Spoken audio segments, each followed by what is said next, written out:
तथा अपने जीवन को और भी अत्यधिक पवित्र बनाने के लिए हम लोग कुछ मंत्रों का उच्चारण करेंगे। सबसे पहले यहाँ से बोला जाएगा और उसके बाद आप सभी लोग श्रद्धा के साथ इन मंत्रों का उच्चारण करें। ओम भूर्भुवस्वः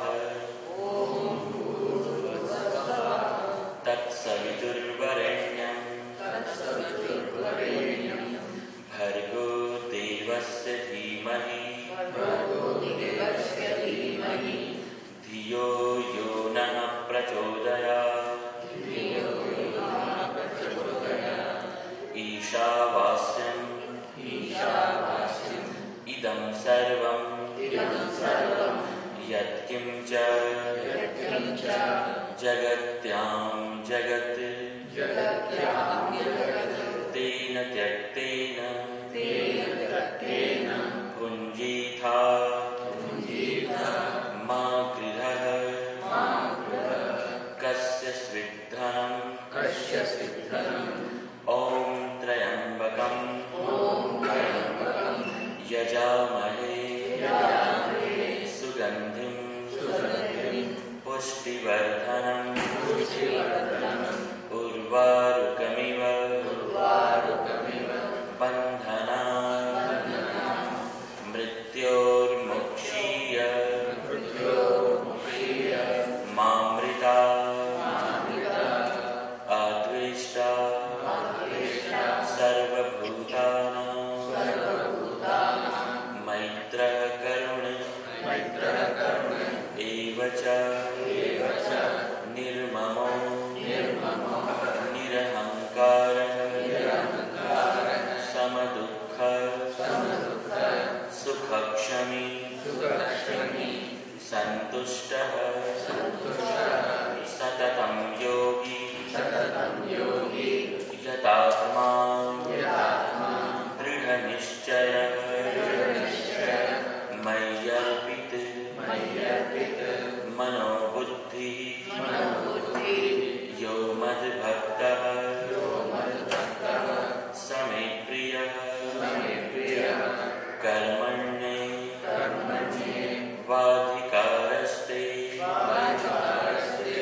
मा फलेषु कदाचन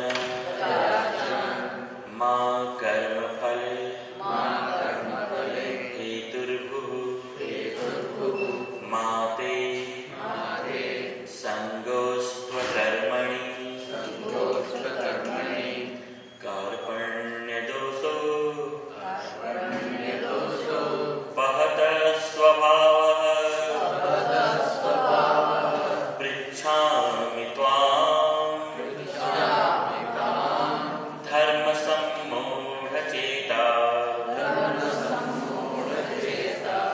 यच्छ्रेयः स्यात् निश्चितं ब्रूहि तन्मे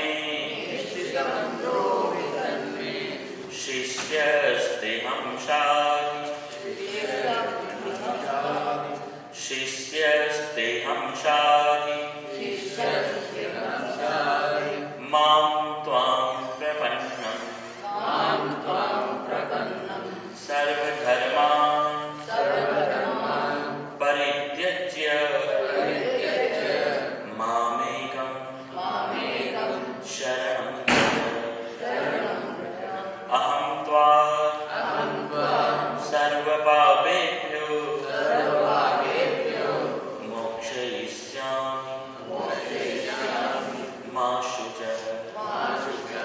ॐ विश्वानि देव सवितुर् दुरितानि परासुव यद्भद्रं तन्न आसुव।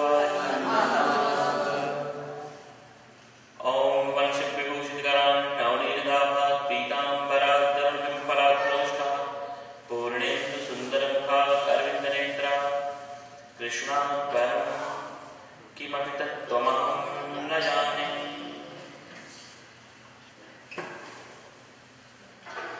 अनंत कोटि ब्रह्मांड नायक परमात्मा के शरण कमलों में कोटि नमन निवेदन।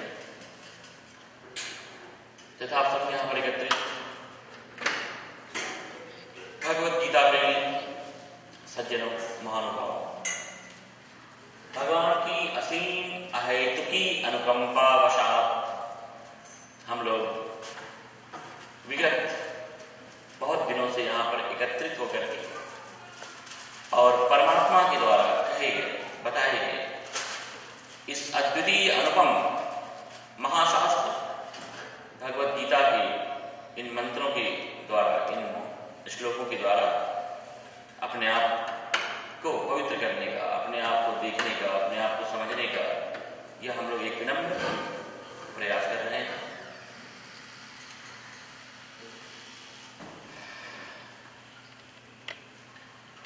भगवत गीता परमात्मा को इतना प्रिय यह शास्त्र है कि भगवान ने कहा कि अर्जुन,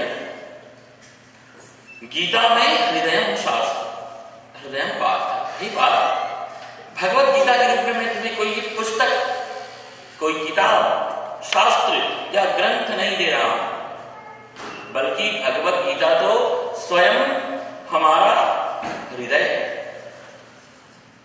गीता में हृदयम पार्थ, तो भगवत गीता का जो अध्ययन है, भगवत गीता का जो श्रवण है, भगवत गीता का जो चिंतन है, मनन है, और इसके साथ साथ अपने जीवन में जीने का थोड़ा थोड़ा जो प्रयत्न है, प्रयास है, यह पूरा का पूरा हमारे जीवन को ब्रह्म भूयाय कल्पते, ब्रह्ममय बना देता है।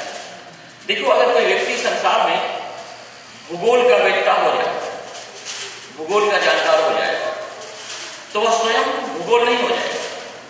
अगर कोई व्यक्ति इतिहास का प्रोफेसर हो तो वह स्वयं इतिहास नहीं बन जाएगा, या जिस चीज का भी जानकार हो, जिस चीज का भी विद्वान हो व्यक्ति, वह स्वयं वैसा नहीं बन जाएगा। लेकिन यह अद्वितीय जो ब्रह्म ज्ञान है, जो परमात्मा का ज्ञान है, यह तो स्वयं व्यक्ति को ईश्वरमय बना देता है, ब्रह्ममय बना देता है। भगवान ने गीता में कहा कि ब्रह्म भूयाय कल्पते, जानत तुम ही होई जाए। एक बार व्यक्ति अगर ईश्वर तत्व को जान ले तो वह ईश्वरमय हो जाता है। हमारे शास्त्रों में सत्संग की इतनी महिमा है कि कैसा भी जीवन क्यों ना हो, सत्संग के द्वारा प्रत्येक व्यक्ति अपने जीवन को ईश्वरमय बना सकता है। लेकिन सत्संग का अर्थ क्या है? केवल मात्र शास्त्रों का श्रवण कर लेना या बस उनको सुन करके खुश हो जाना, वाह वाह कर लेना, इतना ही मात्र नहीं है।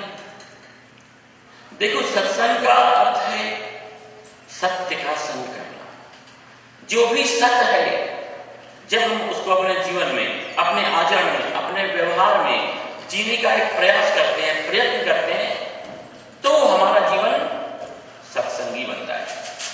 लेकिन इतना ही नहीं,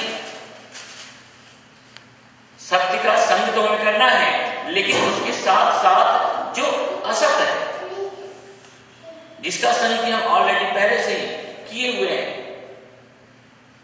उसके संग को विवेक के द्वारा, इन शास्त्रों के द्वारा, परमात्मा के द्वारा कथित बताए गए, दिए गए स्थिर विज्ञान के द्वारा जो भी असत्य का संग है, जो असत्य का संग है, उससे धीरे धीरे हमें हमारे जीवन को विमुख करते जा रहा है। भागवत में बड़ा सुंदर प्रसंग आता है कि सुखदेव जी महाराज परीक्षित को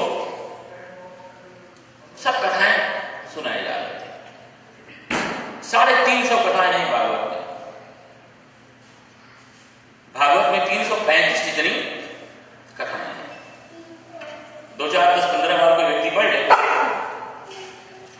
तो सारी कथाओं की जो मेले हैं वो उसके मस्तिष्क में अंकित हो जाएंगे कि परीक्षित इस नाम का ये राजा हुआ, इसके इतनी रानियां हुई, इसके इतने पुत्र हुए, इतना बड़ा साम्राज्य, ऐसा ऐश्वर्य,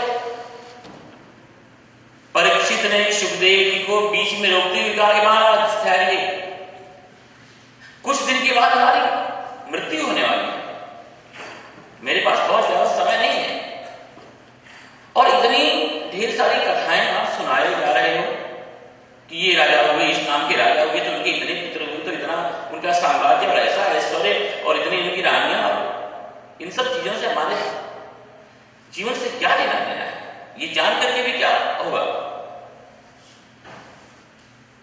सुखदेव जी ने कहा कि परीक्षित, तुमने बहुत अच्छा प्रश्न किया है और बहुत सुंदर।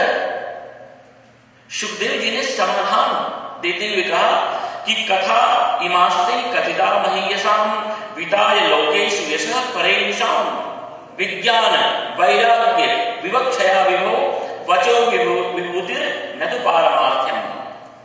ये परीक्षित, ये जो बहुत सारी कथाएं मैं तुम्हें सुनाए जा रहा हूं, इन सभी कथाओं के सुनाने के पीछे बस केवल दो ही प्रयोजन है, दो ही उद्देश्य है, तीसरा कोई प्रयोजन नहीं है। पहला उद्देश्य यह है कि किसी भी प्रकार से हमारा मन जो संसार में रवा हुआ है, प्रपंचों में जो रत है, जो डूबा हुआ है संसार के राग रंग में, धीरे धीरे वहां से निकले, वहां से विरक्त हो, थोड़ा वहां से अलग हो, विमुख हो। और दूसरा ये कि हमारा मन परमात्मा के चरणों में, परमात्मा के अंदर, परमात्मा की भक्ति में डूबे, संसार और विषयों से वैराग्य और परमात्मा के प्रति हमारे मन में प्रेम का प्रागट्य। क्योंकि जब तक ये मन संसार के विषयों के भोगों के पीछे पीछे भागता रहेगा, तब तक ईश्वर का सानिध्य, भगवान की उपस्थिति का हमें एहसास नहीं होगा। और जैसे ही संसार से मन थोड़ा सा ऊपर उठता है, विवेक के द्वारा, वैराग्य के द्वारा, शास्त्रों के श्रवण के द्वारा, सत्संग के द्वारा ये ऐसा संभव है। और एक बार थोड़ा सा परमात्मा का जो रस है, परमात्मा का जो स्वाद है, ये इस मन को लग जाए, उसके बाद तो ये मन कहीं लगता ही नहीं है। देखो, आपके घर में चाय कितनी भी मीठी बन गई हो, अगर उसके पहले आप एक बर्फी खा लो, काजू कतली खा लो, लड्डू खा लो, तो फिर वो चाय मीठी लगेगी? नहीं, फिर वो चाय फीकी लगने लग जाएगी। तो अगर हमें संसार में, विषयों में, वस्तुओं में, पदार्थों में, भोगों में, अपनी ही आत्म प्रशंसा में, अपनी स्तुति में, अपने वाह में, अगर हमें बड़ा स्वाद मिल रहा है, बड़ा उसमें रस आ रहा है, अच्छा लग रहा है, इसका अर्थ यह है कि इससे ज्यादा आनंद को हमने अभी चखा नहीं है। और परमात्मा का जो स्वाद है, सत्संग का जो स्वाद है, इन ऐसे दिव्य शास्त्रों का जो संग है, एक बार इसका स्वाद हमारे मन को लग जाए तो फिर संसार को छोड़ने की आवश्यकता नहीं है, वो संसार स्वयं ही फीका लगने लग जाता है। तो इसलिए सत्संग की बड़ी महिमा है हमारे शास्त्रों में। संतों से हमने सुना कि एक बार भगवान शिव पार्वती जी के साथ कहीं जा रहे थे, सत्संग के लिए जा रहे थे। एक बार कुंभ ऋषि पाई, तो रास्ते में एक ऐसा स्थान आया कि भगवान शिव वहां पर गिर पड़े, और गिर करके दूर दूर तक ऐसे ही लौटने लगे। पार्वती जी बहुत डर गई, ये क्या हुआ, भोले बाबा का स्वास्थ्य लग रहा है, कुछ अस्वस्थ हो गया, ये कुछ बीमार हो गए, क्या कुछ खाने में कुछ गड़बड़ी हो गई इनके, और बड़ी चिंतित हो गई, बहुत घबराई, क्या क्या किया जाए ऐसे नीरव एकांत जंगल के वातावरण में।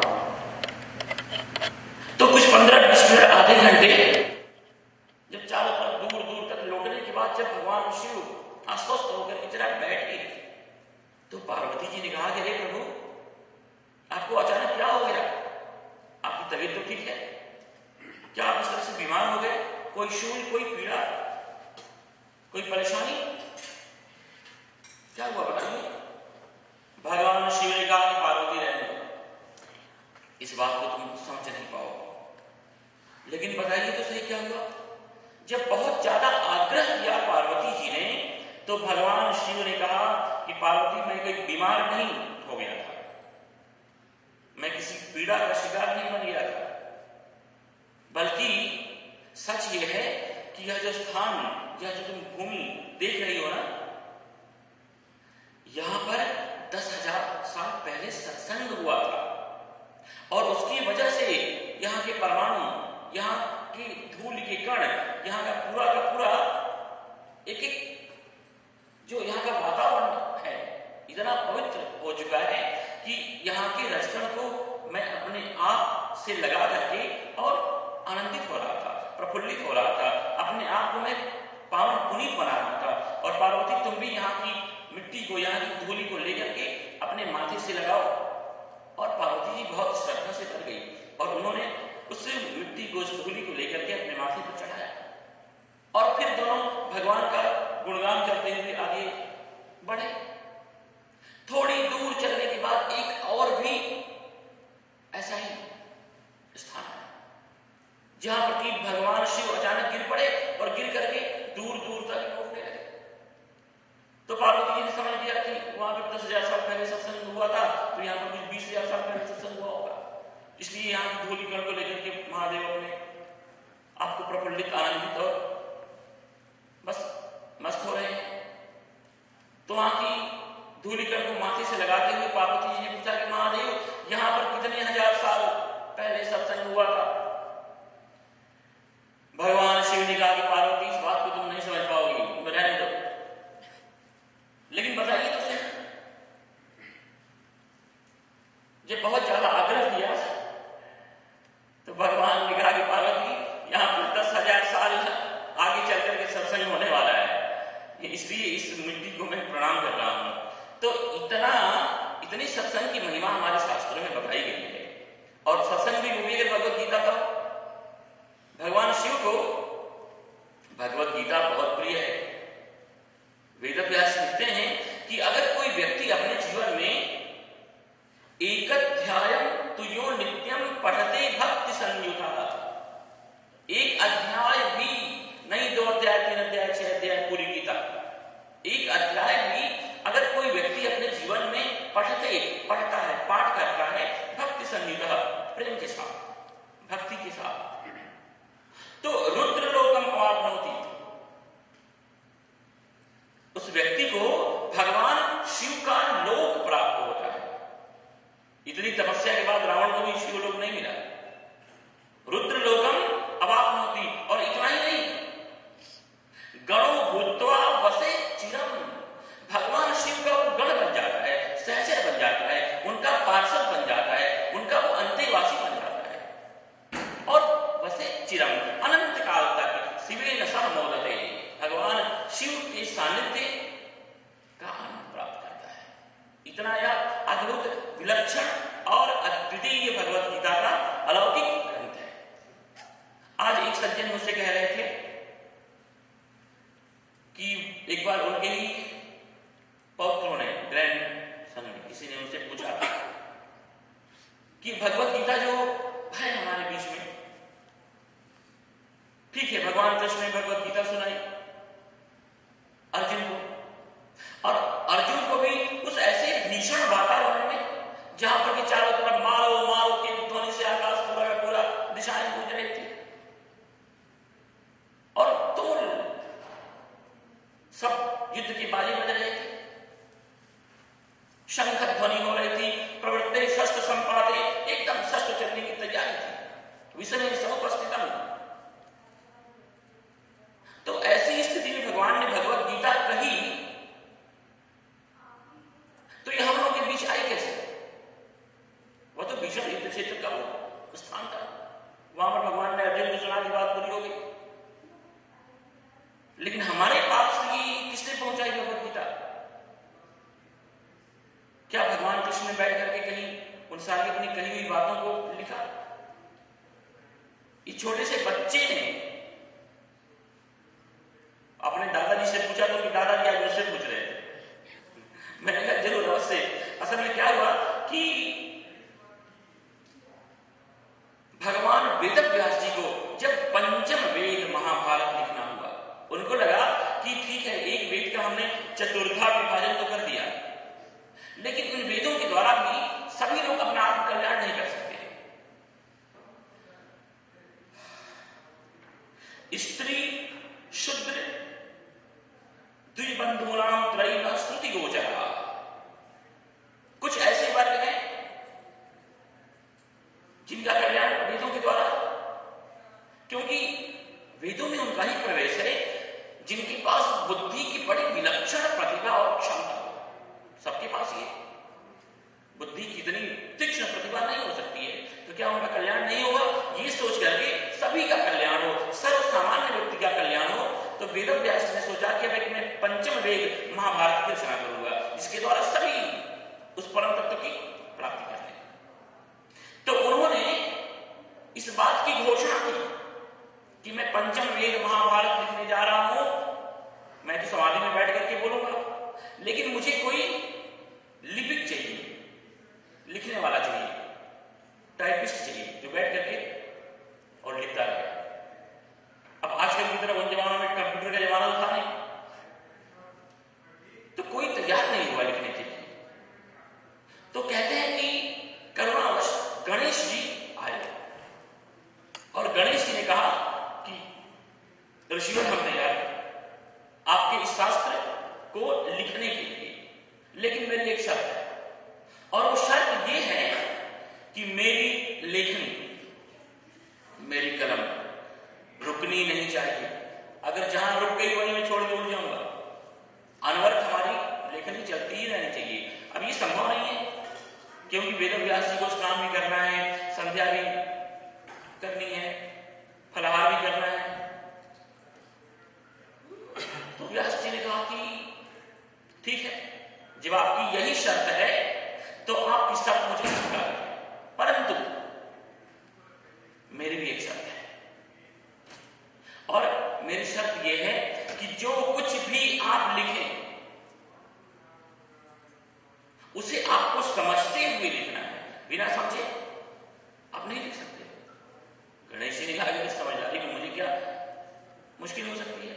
मैं तो ज्ञान हूं, भगवान शिव का पुत्र हूं, गौरी पुत्र हूं, मैं स्वयं विवेक की जीवंत प्रतिमूर्ति हूं।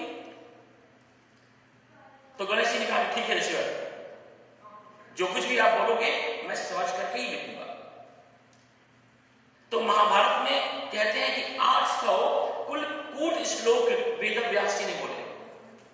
कूट श्लोक का मतलब वो द्विअर्थी होते थे, और द्विअर्थी भी बड़े विचित्र थे। एक श्लोक है महाभारत का कि केशवम पतितम दृष्टवा, भगवान कृष्ण को पतितम गिरता हुआ, घायल होता हुआ देख करके पांडवा हर्ष निर्भरा, पांडव सभी खुश हो गए, और रुदन्ति कौरवा सर्वे, सारे कौरव रोने लगे, हा हा केशव केशव, अरे केशव अरे केशव। अब ऐसे जब श्लोक आते तो गणेश जी वहां विचार करें कि कैसे संभव है कि भगवान शिव को गिरता हुआ, भगवान कृष्ण को गिरता हुआ देख करके और पांडव खुश हो गए और कौरव सब रो रहे हैं। तो संस्कृत में का शब्द का अर्थ होता है पानी, के सप्तमी में के मतलब पानी में, शवम मतलब मुर्दे को, पतितम पड़ा हुआ बहता हुआ देख करके पांडवा शब्द का अर्थ होता है कौवा, जो कौवे होते हैं वो खुश हो गए। कोई मुर्दा पानी में बहता हुआ जा रहा था तो सारे जो है कौवे प्रसन्न हो गए कि वाह आज तो हमारी पार्टी है। और रुदन्ति कौरवा, कौरव शब्द का अर्थ संस्कृत में एक श्रृगाल भी होता है। तो जितने भी गीदड़ थे, श्रृगाल थे, जो किनारे थे नदी के, पानी के अंदर नहीं जा सकते थे, वो बेचारे रोने लगे, हे केशव, हे पानी के मुर्दे, मतलब हम तुम्हें पा नहीं सकते हैं। और कौवे तो खुश हो गए कि उड़ करके वो खाते रहेंगे।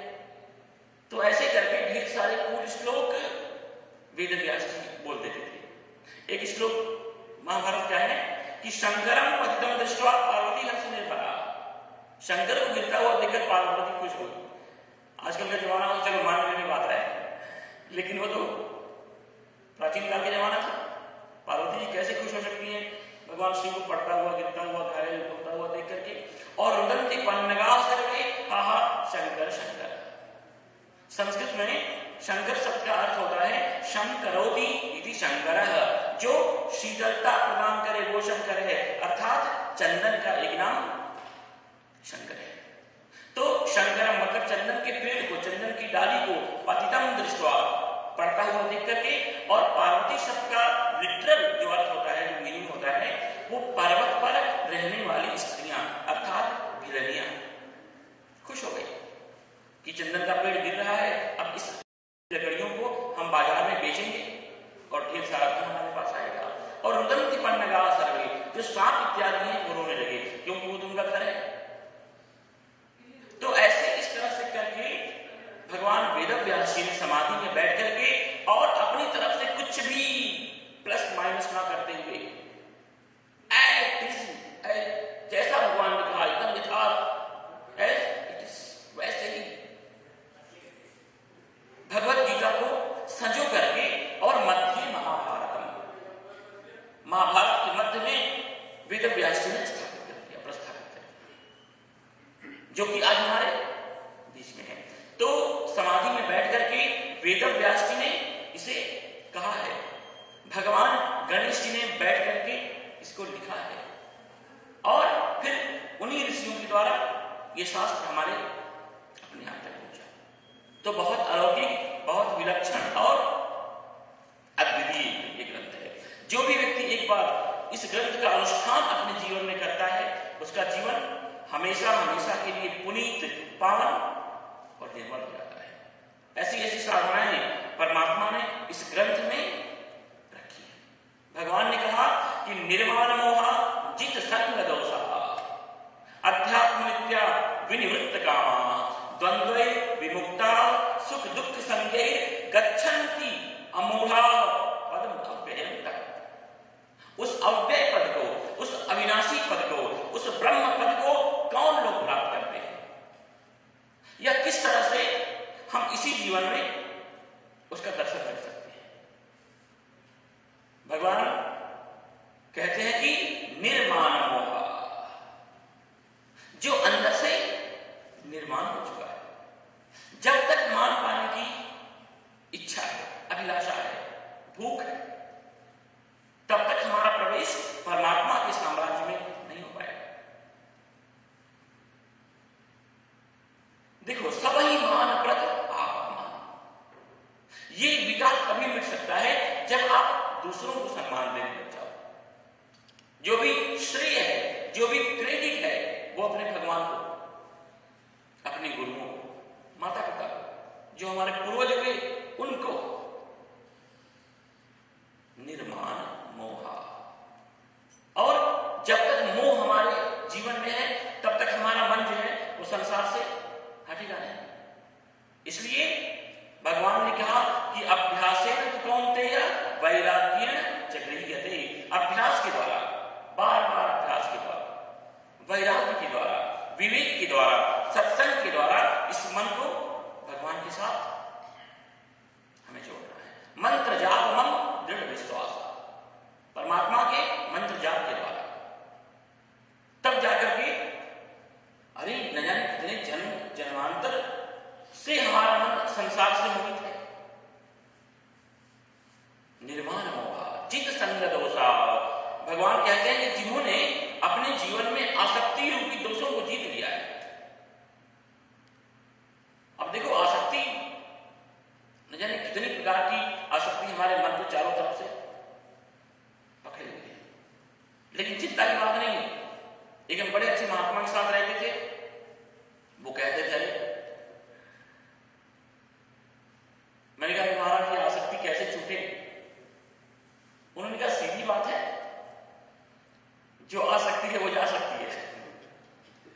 आसक्ति का मतलब कभी न कभी तो आई है, तो जो आसक्ति है वो कभी न कभी जा सकती है, लेकिन तभी जाएगी जब हम अपने अंदर से जागेंगे, जागृत होंगे। निर्माण मोहा जित संग दोषा अध्यात्म नित्या। भगवान कहते हैं कि देखो, अध्यात्म के साथ, अर्जुन ने भगवान से पूछा कि किम अध्यात्म, अध्यात्म है क्या?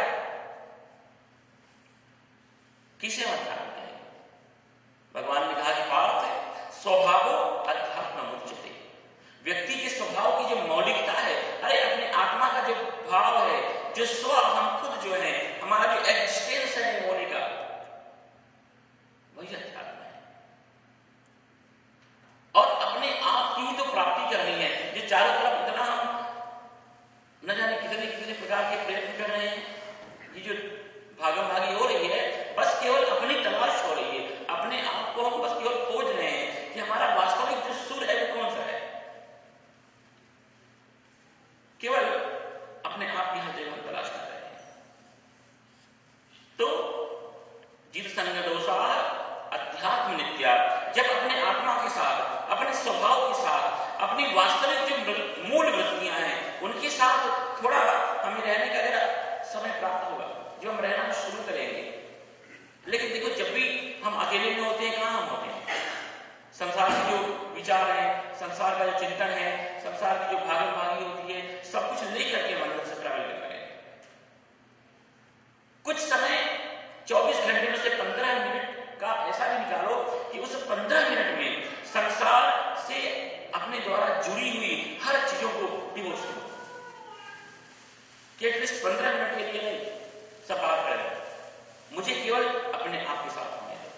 अध्यात्म नित्या विनिवृत्त कामा, भगवान ने कहा जब विवेक के द्वारा व्यक्ति अपने कामनाओं से जब वापस प्रत्यावर्तन करेगा, लौटेगा, और सुख दुख संगी, जो ये द्वंद्व चारों तरफ से हमें घेरे हुए हैं, जब थोड़ा सा इससे ऊपर उठेंगे तो गच्छन्ति अमूढ़ा, जो समझदार लोग हैं, जिन्होंने परमात्मा की उस किरण को, परमात्मा के उस प्रकाश को जिन्होंने देखा है, वह उस परम तत्व की प्राप्ति कर सकते हैं। और वह परम तत्व भी कैसा है?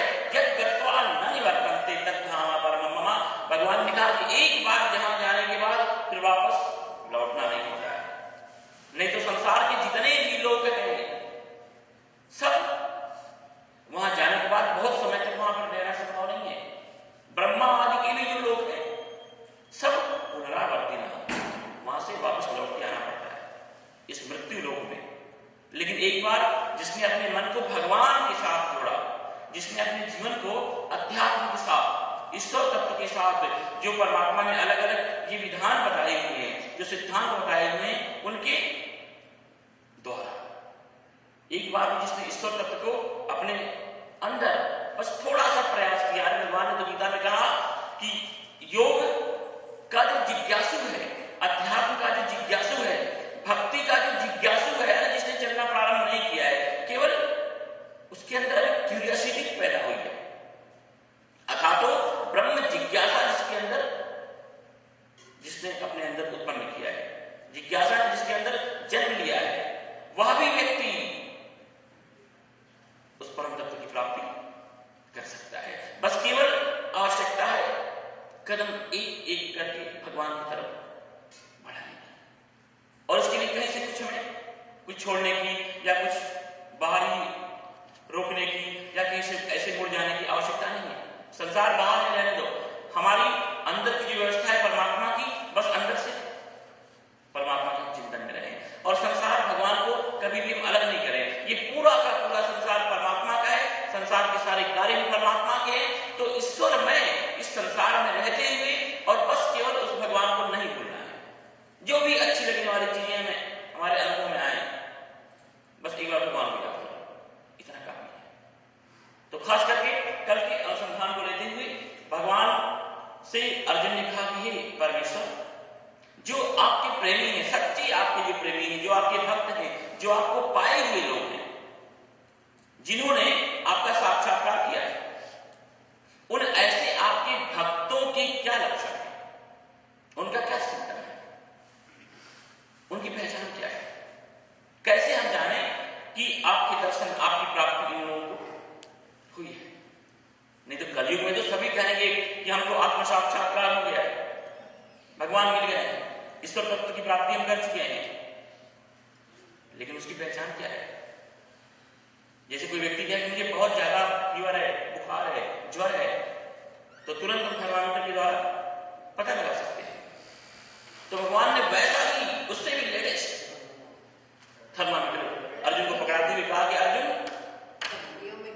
आवेष्टा सर्वभूतानां मैत्र करुण एव निर्ममो निरहंकार समदुःख सुखक्षम, जिसका कि हम लोगों ने दर्शन करते करते करते कल तक दर्शन किया। आज का मंत्र, यो न हृष्यति यो न हृष्यति न द्वेष्टि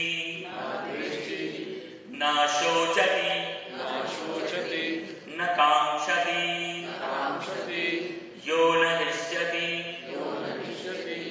यो न हृष्यति न द्वेष्टि न शोचति न कांक्षति शुभाशुभ परित्यागी शुभाशुभ परित्यागी भक्तिमान्यः समे प्रियः। भगवान कहते हैं कि पार्थ, जो व्यक्ति यो न हृष्यति, छोटी छोटी सांसारिक वस्तुओं की उपलब्धि में ऐसे बच्चों की तरह हर्षित नहीं हो जाता है, क्योंकि संसार में तो प्रतिदिन अरे हर चीज हमारे लिए नई नहीं होगी। अगर वो मिल गई तो हम बड़े खुश हो जाएंगे, और कल वो चली गई तो वैसे ही हम रोने भी लग जाएंगे। तो भगवान कहते हैं कि हमारा वक्त कैसा होगा, पूरा संसार उसे क्यों न मिल जाए, हर सफलता आकर के खड़ी रहे, पंक्तिबद्ध होकर के, हर ऐश्वर्य उसके लिए ठहरा हुआ हो, लेकिन सपने में जिसका मन उधर भटकता है। संसार का कोई भी लाभ और संसार की कोई भी हानि जिसे अंदर से विचलित न कर सके, और एक बार ईश्वर तत्व का जो अनुभव है, उसका जो सानिध्य है, उसकी जो समीपता है, देखो उसको पाने के बाद सच में ऐसा होता है कि फिर बाहर की कोई भी चीज उस व्यक्ति को विचलित नहीं कर पाता। अंदर से भगवत तत्व, ये सत्संग, ये शास्त्र अपने आप को इतना मजबूत बना देते हैं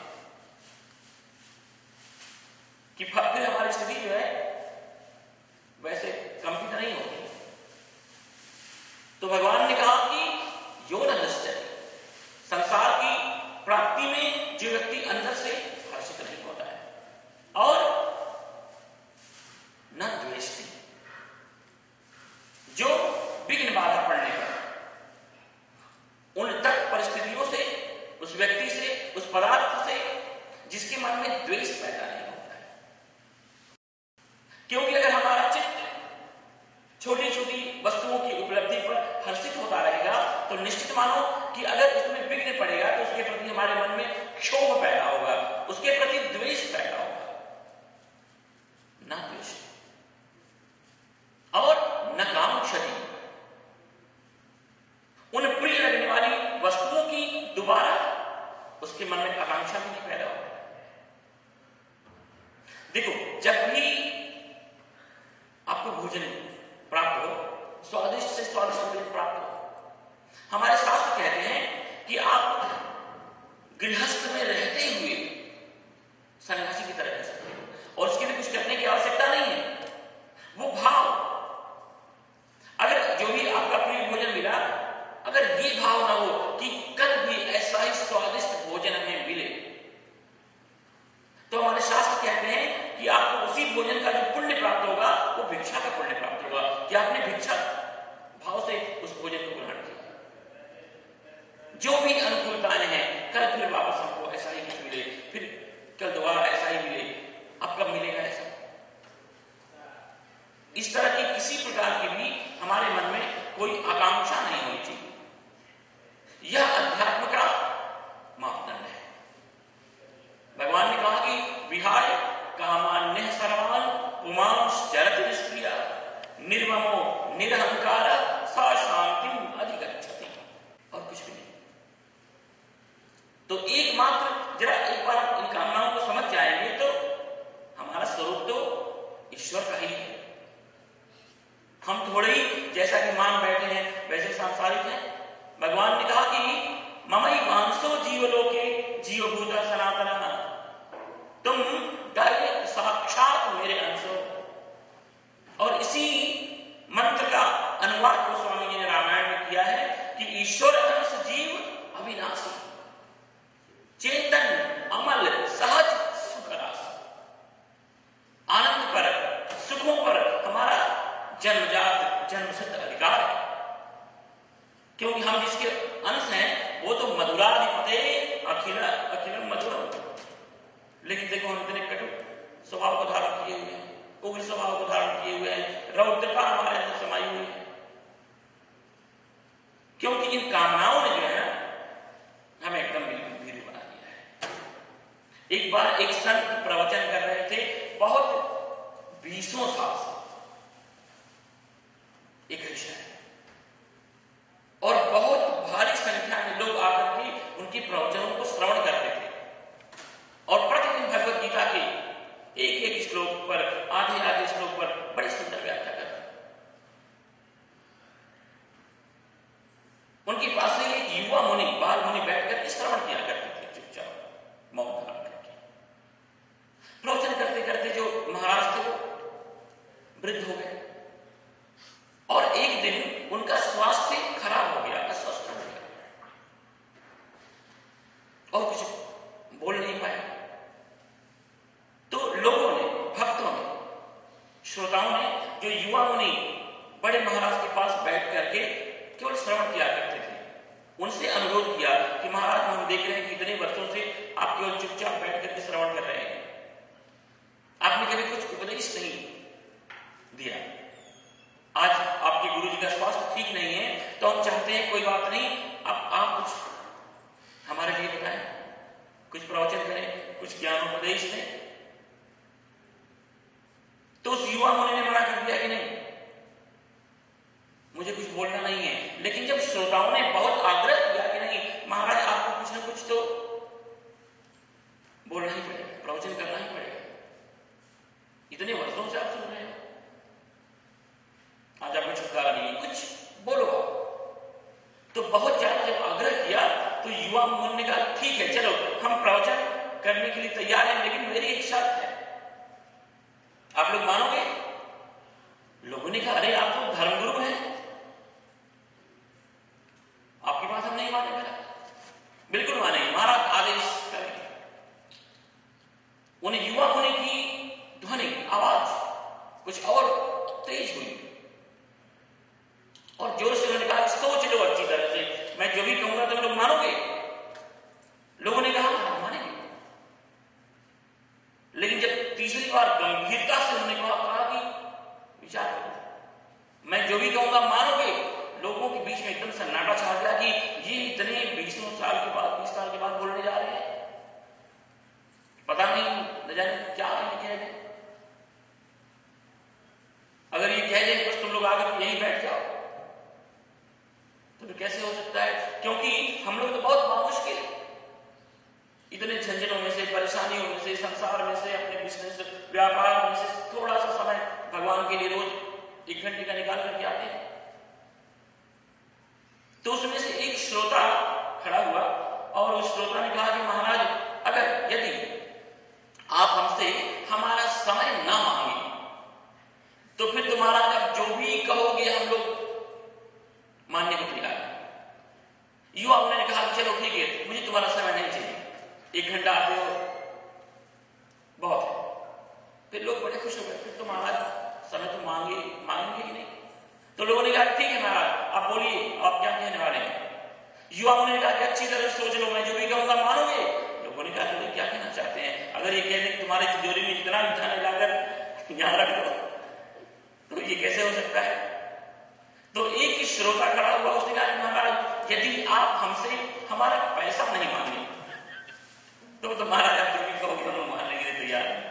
महाराज बोला चलो बिल्कुल, मुझे पैसा तो चाहिए ही नहीं, पैसा ऐसी मुसीबत है कि हो तो भी परेशानी, ना हो तो भी परेशानी, रखो अपना पैसा अपने पास, मुझे बिल्कुल नहीं चाहिए। लोग और ज्यादा खुश हो गए, यानी महाराज कुछ समय चाहिए ही नहीं, हमारा पैसा भी नहीं मांग रहे हैं। लोगों ने कहा महाराज हम मानेंगे, आप बस आदेश करें। महाराज की वाणी थोड़ी और गंभीर हुई और कहा सोच लो अच्छी तरह से, मानोगे?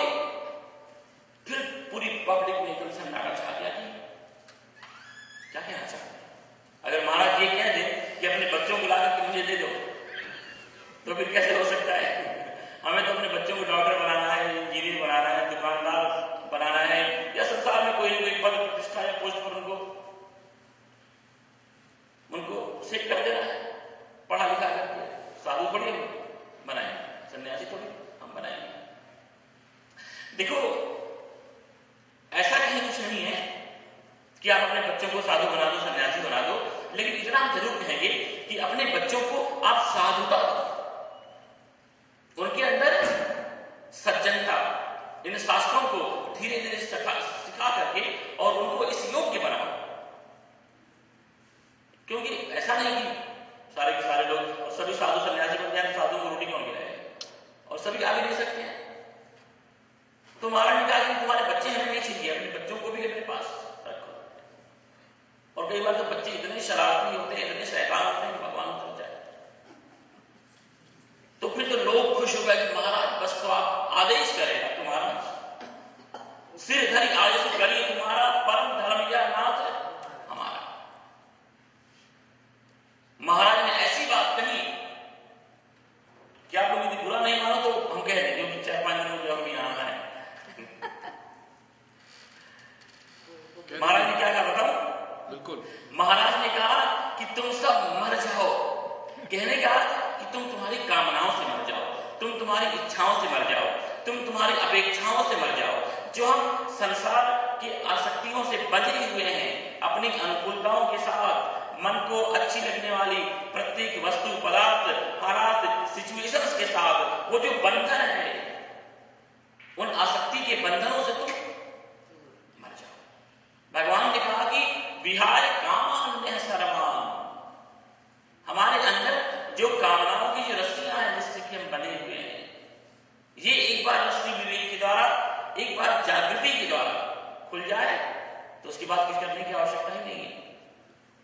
तो भगवान कहते हैं कि यो न हृष्यति, जो व्यक्ति अपने जीवन में हर्षित नहीं होता है। अरे कौन सी ऐसी सांसारिक चीज है जो इस आत्म तत्व को हर्षित कर सकती है?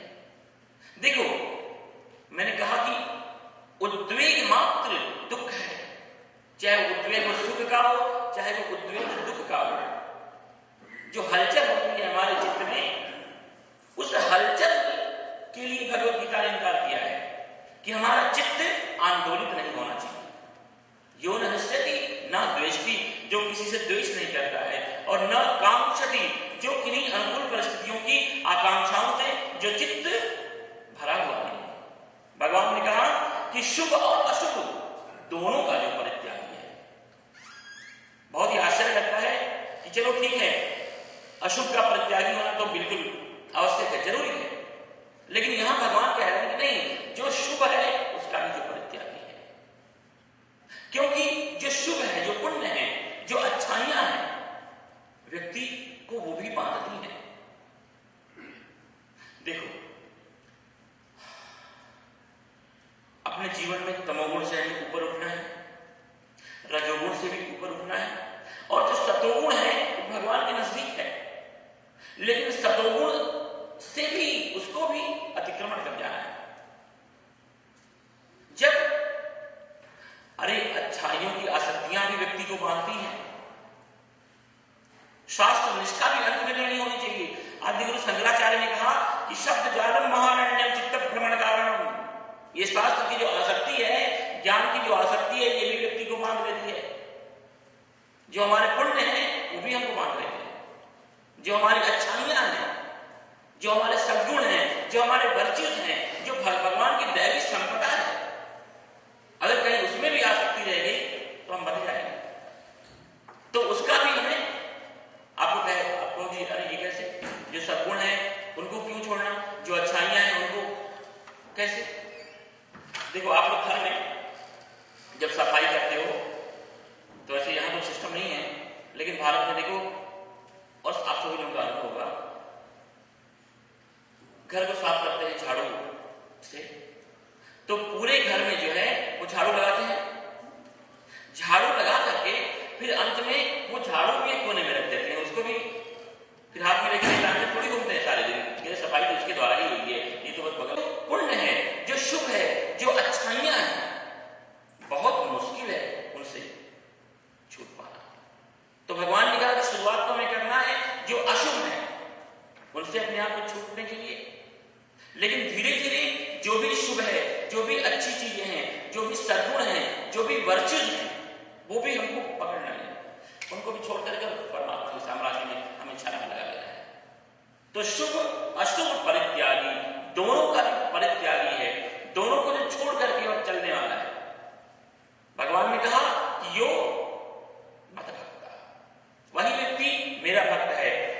को परमात्मा की प्राप्ति हुई है। यही इसका मापदंड है। अगला मंत्र, समः शत्रौ च मित्रे च समः शत्रौ च मित्रे च तथा मानापमानयोः शीतोष्ण सुख दुःखेषु समः संग विवर्जिता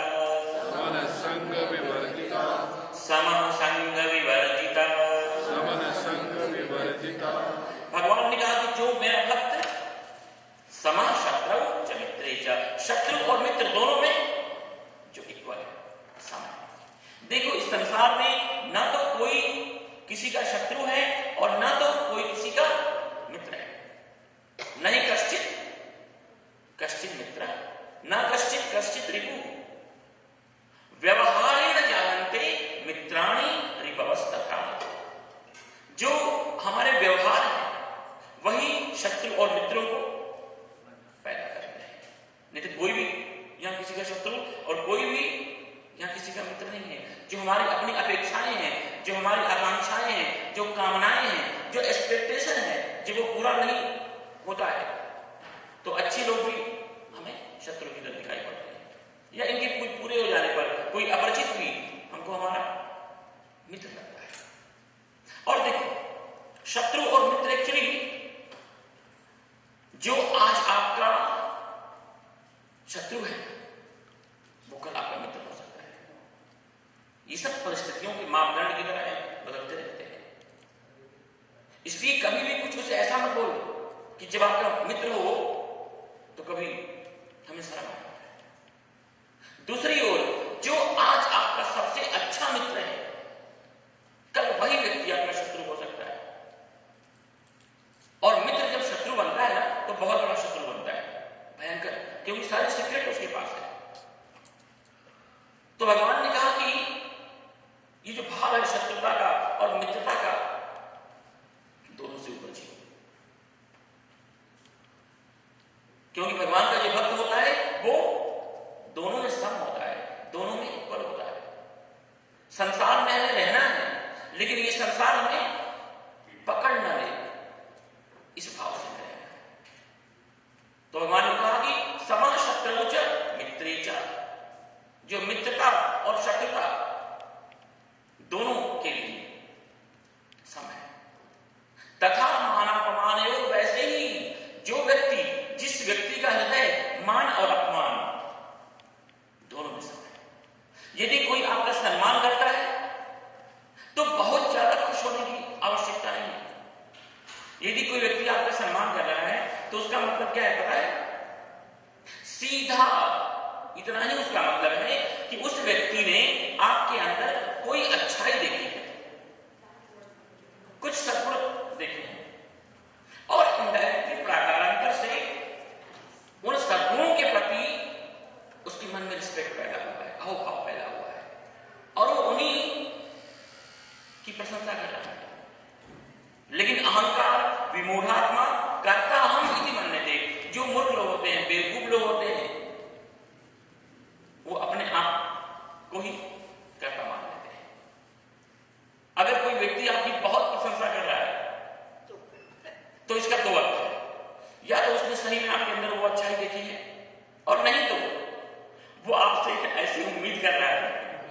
ऐसा मत मान लो कि नहीं हम ऐसे ही हैं, ऐसे ही नहीं।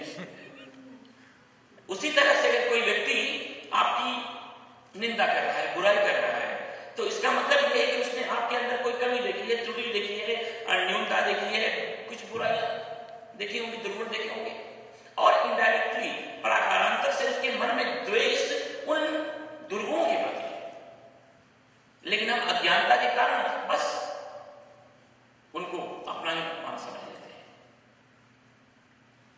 तो भगवान ने कहा नहीं, जो व्यक्ति की माना अपमान, मान और अपमान, अरे मान और अपमान शरीर का ही तो करेगा ना, और हम शरीर है नहीं, ये तो ठीक है हम जैकेट पहने हुए हैं। अगर जैसे कि देखो बाहर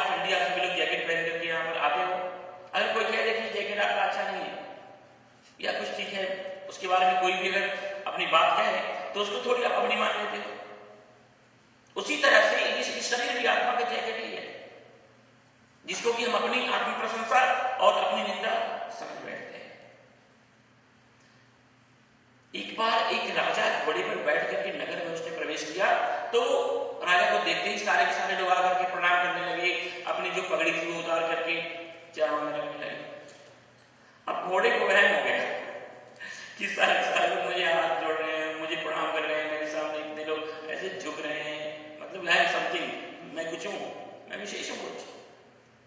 तो ऐसा अहंकार आते ही वो घोड़ा अच्छे से गिर गया। कह रहे वाह, मुझे पता ही नहीं था कि मैं भी इतना सम्माननीय हूं। अब चलेगी नहीं, बस एकदम बिल्कुल कि लोग आकर सामने से प्रणाम कर रहे थे। अब राजा कितनी भी कोशिश करे कि घोड़े को आगे लेके जाए, लेकिन एकदम बिल्कुल अब तो उसके अंदर अभिमान आ गया, अहंकार आ गया। फिर मंत्री ने कहा महाराज लग रहा है घोड़ा कुछ बिगड़ गया है, आप कृपया दूसरे रास्ते पर आ जाइए। अब राजा जहां दूसरे रास्ते पर बैठा कि अब इस घोड़े को पूछ ही नहीं रहा है। तो इसी तरह से हमारे अंदर जो भगवान के जो गुण हैं, जो दैविक संपदाएं हमारे अंदर हैं, उनके प्रति लोगों के मन में उस सम्मान का भाव है, जिसको कि हम लोग उस बेवकूफ घोड़े की तरह अपना सम्मान समझ लेते हैं।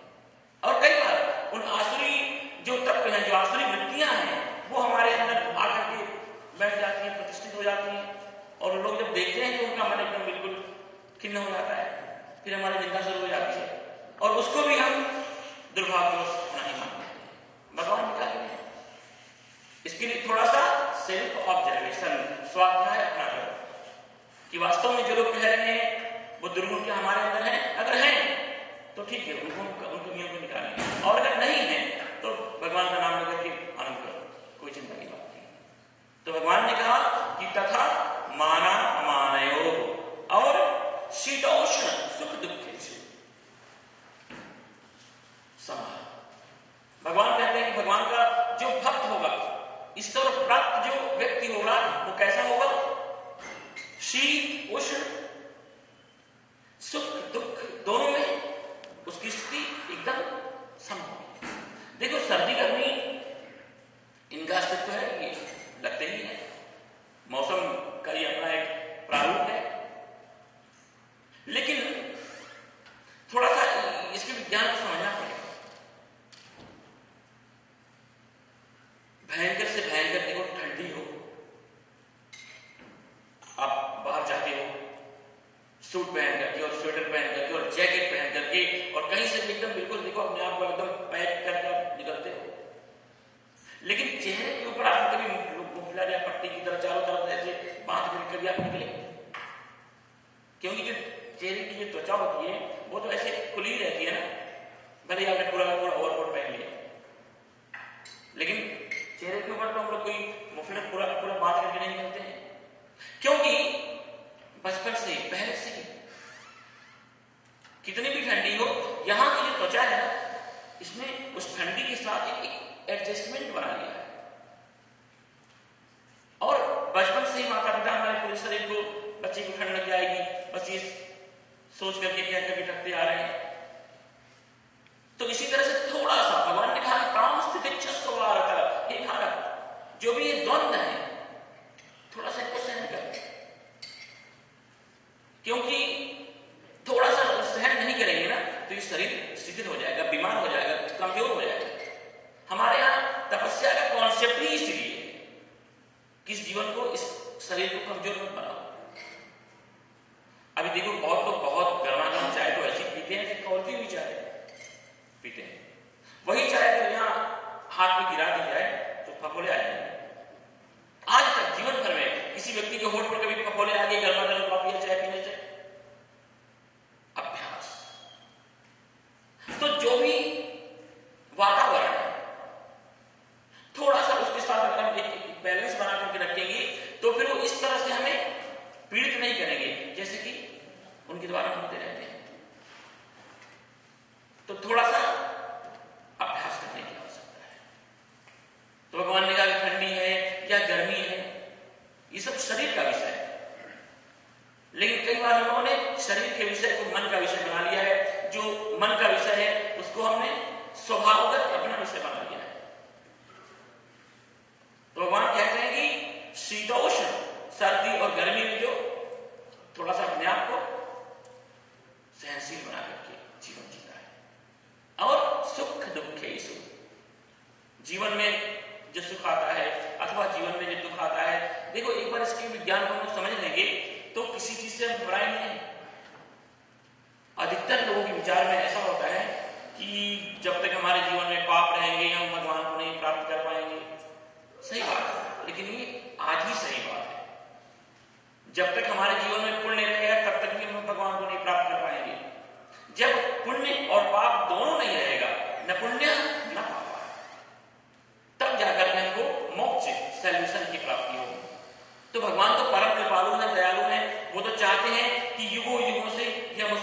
मुझसे बिछड़ा हुआ है, जो ये हमारा अंश है, जो जीव है, वो मेरी तरफ आए, क्योंकि हमने अच्छे कर्म किए तो पुण्य हुआ, और पुण्य का जो प्रतिफल है दुख, प्रतिकूलता, एंजाइटी, चिंता, विषाद, फ्रस्ट्रेशन, हमें इसको भोगना ही होगा। हमने अच्छे कर्म किए तो पुण्य हुआ, जो बुरे कर्म है उनका परिणाम है पाप, और पाप का ही परिणाम है प्रतिकूलता ही प्रतिकूलता होगी, दुख ही दुख होगा, मन असंतोष से व्याप्त होगा, बना रहेगा। अच्छे कर्म करेंगे पुण्य होगा, और पुण्य का परिणाम क्या है? सुख, अनुकूलता, सब कुछ हमारे मन के अनुरूप प्राप्त होगा। तो पुण्य का जो परिणाम है सुख, वो भी हमें भोगना पड़ेगा, और जो पाप का परिणाम है दुख, वो भी हमें भोगना पड़ेगा, बिना भोगे छुटकारा नहीं। तो भगवान क्या करते हैं कि कभी हमारे जीवन में दुखों को भेज करके, प्रतिकूलताओं को भेज करके हमारे जो पाप है वो खत्म कर देते हैं। इसी तरह से भगवान कभी सुखों को भेज करके हमारे जीवन में बैलेंस हुए हैं पुण्यों को, उनको खत्म कर देते हैं, ताकि यह जीव शुद्ध होकर के और चार कदम और भगवान की तरफ आगे बढ़ जाए। तो जब भी आपके जीवन में दुख आए, कोई प्रतिकूलता आए, अरे एक कांटा भी चुभे, जब भी आपका मन पीड़ित हो, समझना कि उतने परसेंट में जो आपके जाने अनजाने में किए गए जो दुष्कृत थे, जो पाप कर्म थे, गए। खुश हो, उस समय मन हमारा प्रसन्न होना चाहिए कि चलो कम से कम एक गठरी तो हमारी छोटी। वैसे ही जब अनुकूलता आए, जब सब कुछ आपके मन मुताबिक हो, जब किसी चीज की कमी का एहसास ना हो, सुख ही सुख हो हर जगह, तो बहुत खुश होने की आवश्यकता नहीं है। जो आपने पुण्य अर्जित किए थे, जो जमा किए थे, वो जो जमा किए हुए जो आपके पुण्यों का बैलेंस है, वो जो धन राशि है, वो खर्च हो रही है, खत्म हो रही है, व्यय हो रहा है। तो भगवान ने कहा कि सुख और दुख दोनों ही हमारे कल्याणार्थ ही हमारे जीवन में आते हैं, दोनों ही आकर के हमारा कल्याण ही करते हैं। देखो, जीवन की हर घटना अंत में तो लेकर के हमें परमात्मा की तरफ ही जाती है। अगर कुछ अच्छा हुआ तो भी उससे भी हमारा अच्छा हुआ, कल्याण होगा, कहीं कुछ बुरा हुआ तो उसमें भी हमारा कल्याण ही है, अगर भगवान को पकड़ करके हम चलते हैं। तो परमात्मा ने कहा कि जो भी व्यक्ति सुखों में भी अपना कल्याण देखता है और दुखों में भी अपना कल्याण देखता है, तो भगवान ने कहा कि शीतोष्ण सुख दुखेषु समा और संग विवर्जिता। भगवान ने कहा कि संसार में रहो, लेकिन कोई भी संग, कोई भी आसक्ति, कोई भी संसार का प्रभाव हमारे चित्त को प्रभावित न कर जाए, बस इतना ही ध्यान रखो।